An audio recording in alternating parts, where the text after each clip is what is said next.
Here's the difference is I had looked at other things in my life, and because that I put X amount of time into building a race car, I got an incredible result. Because I spent X amount of time going to college, I got a result. Trade school. Because I did X amount of hours learning martial arts, I got a result.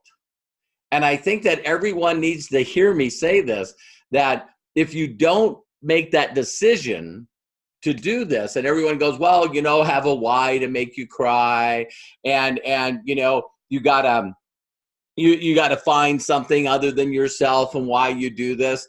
Here's something that I never thought I'd ever say on a training, based on what I've been learning the last couple of months, is that I really believe that a lot of you are not becoming successful because of one thing. You're really not at the point in your life where you say, I don't like living this way. Why do something different if you don't have to do something different? How many people are catching me? You know what I mean? So the very first thing is all the people that I'm hanging around now and learning from, they're going the easiest way to move forward in life is not to focus on the why that makes you cry or looking for something that you want to experience in the future.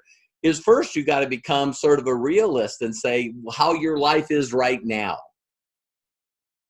And that if you continue to keep doing what you've done, you're always going to get what you've always gotten.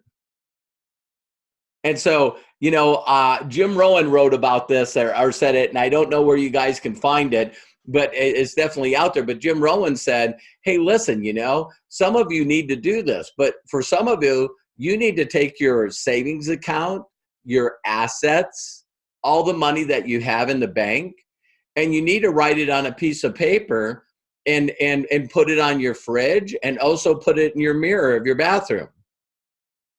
Because how many of us are really, really good at just saying, hey, we're doing great and I'm doing okay, but we sure in the hell wouldn't want anyone to see those three numbers? Can I get an amen? So see, we make it okay. So if I said, listen, you know, Nancy, you're co-hosting, the first thing we need you to do is we need to have you log into your online banking. And I want you to show everyone how much money you have in savings and how much money that you have in your personal accounts. It's like, Robert, that's not funny and it ain't happening. How many people would be where Nancy is? You see what I mean? So I want every one of you to realize that we're so good at just repeating things because it's habits, whether it's success habits or whatever, but you got to take a reality check to say, listen, I don't like living this way.